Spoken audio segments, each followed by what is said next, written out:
budding couples, welcome Wow. back sa aming channel. Pasensya na sa lumilipad kong hair, may electric fan kasi. Ako din? Ay, wala. Lumilipad yung hair ko. Mainit kasi. Anyway, so for today's video, we're going to talk about, so wala mo ng challenge for today's video. Mananahimik po na kami. But for today's video, we're gonna talk about chastity. Chastity. Yan. So, spell. Sa Tagalog.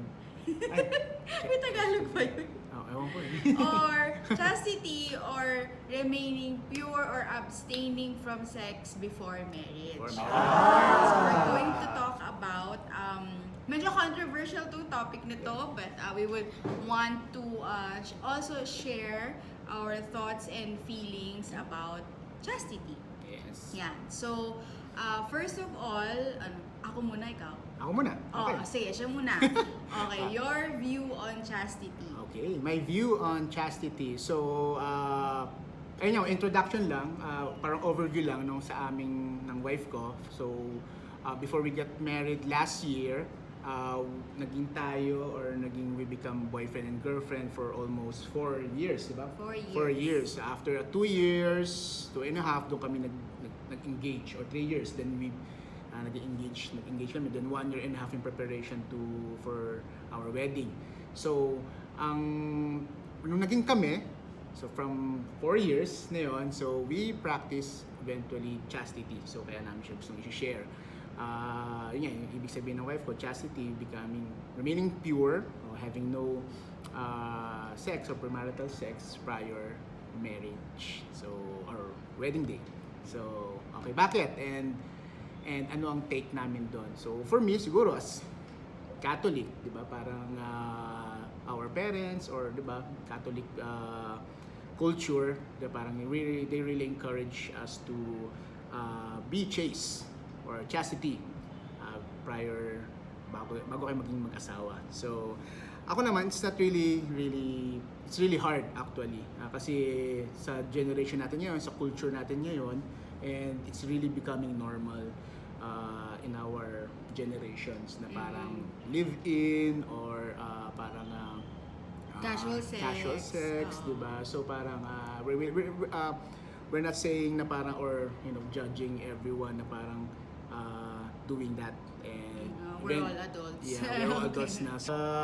For me, kasi dumating talaga ako sa that time na nung kami, and syempre mahal na mahal mo, so every emotion, every urges talagang nangyayari talaga, so ma-encounter mo siya. Pero ako as a guy, and I can really encourage everyone na parang nasa guy talaga, I think first of all nagsisimula lahat eh. So nasa guy din talaga ang magiging sagot kung magiging chaste kayo or hindi. Kasi for me, ako sa akin lang to, kasi because dumating ako sa time na nag-decide talaga ako na parang, I want to respect my wife to be, and I want to give her the best. And ayoko na parang katulad ng mga ibang naging girlfriends ko or hindi girlfriends na parang Toxic.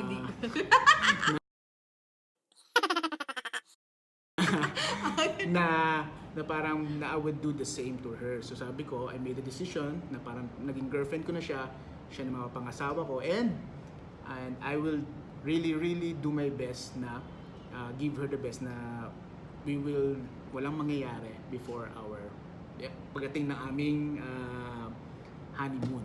So yun. So, and it really started from, napakahirap siya on the process ng 4 years na kami. Siyempre, maraming bagay na parang we're doing it na parang pagka may lakad kami, so kailangan may kasamang friends or may paalam talaga. Or pamangkin. Pamangkin.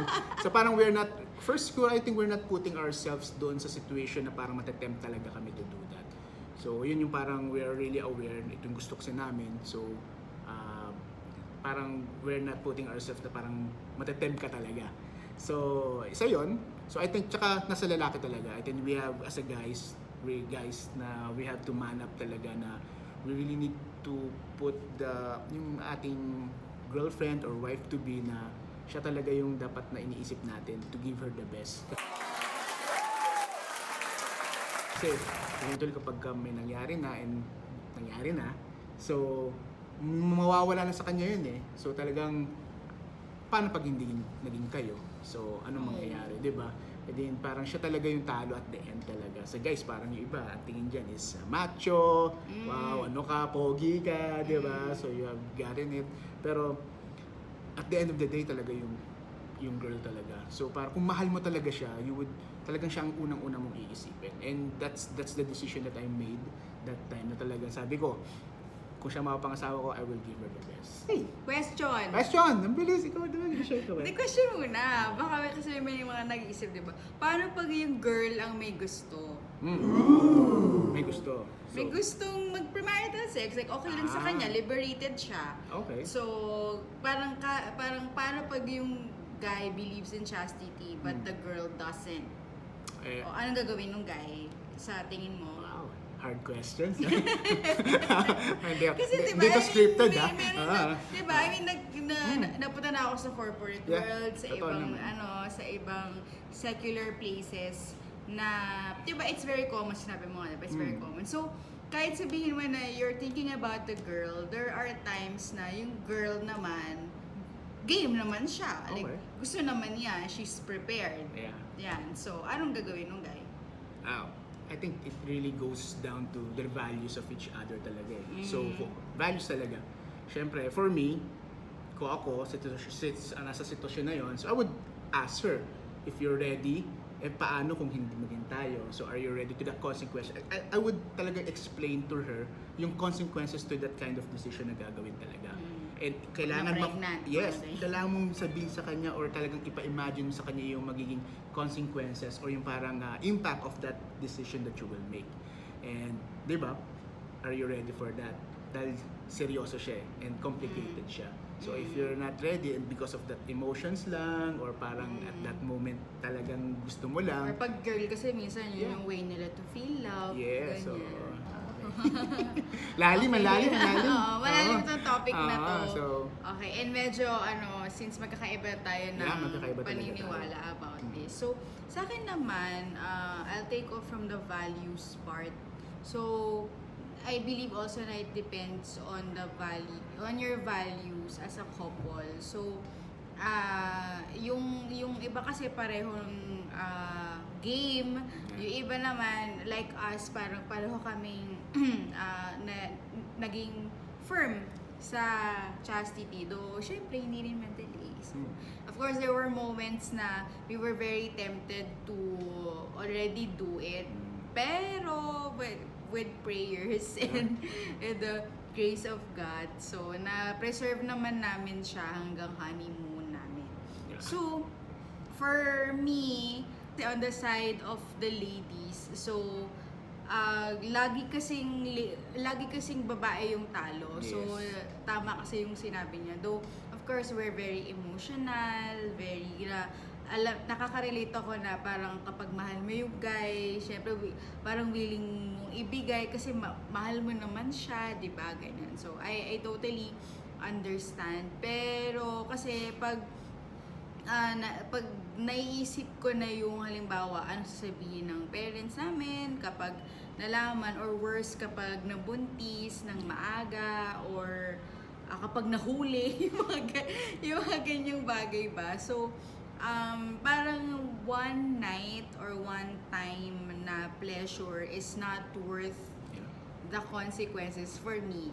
So yun, sa girls lang, so syempre ako yun yung belief ko, pero I know some girls also believe otherwise, na basta mahal, nagmamahalan kayo, okay lang. So we're all adults, but yun nga, for me, ayoko lang na parang yung feeling na guilt feeling na kasi I mean, I've had an ex-boyfriend before and we've done some stupid things before also, pero ayoko kasi nung na-experience ko yung feeling na yung may guilt feeling ka, na yung parang mali yung ginawa ko. Oo, gano'n. Parang mali yung ginawa ko. So, we never went all the way. Pero, syempre, may feeling ka na parang, what if my parents find out? What if, anong sasabihin ng parents ko, ng family ko? What if mabuntis ako? Or what if, parang ang daming what if na guilt feeling kapag hindi married, kapag it's outside marriage. Yes. Pero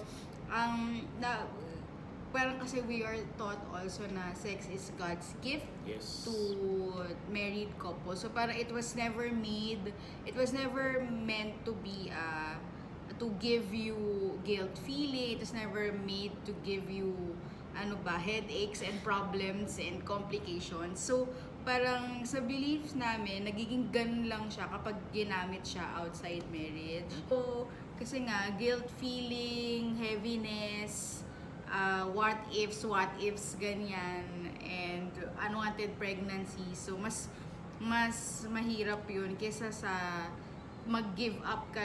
Mas mahirap i-encounter yung mga yun kesa sa magpigil. Yeah. Diba? So, magpigil ka na lang muna para, diba? Ganun naman yun eh. Okay. Parang, i-ano mo na lang, resist temptation muna for now. Kesa naman suffer consequences in the long run. So, yun lang. Ano pang closing closing tip, advice for couples who are practicing chastity and would want to practice chastity? Tips lang.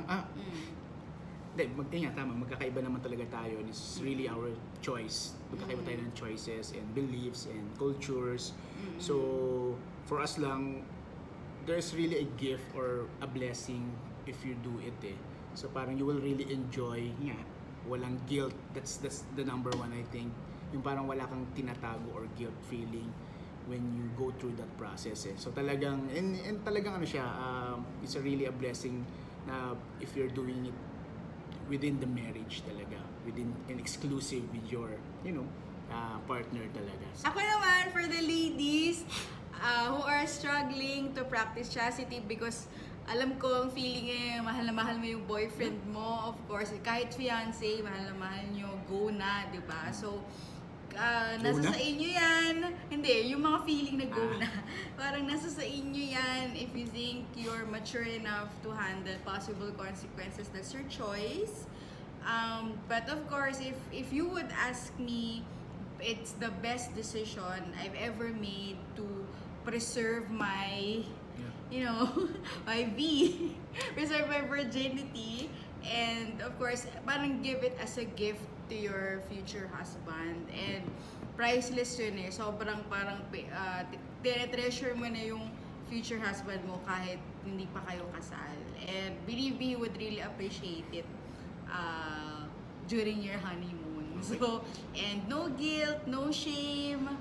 Add ko lang na parang if you're, done it na, so it's not, okay lang yun eh. You can always start. Forgive yourself. Yeah, forgive yourself and you can always start again.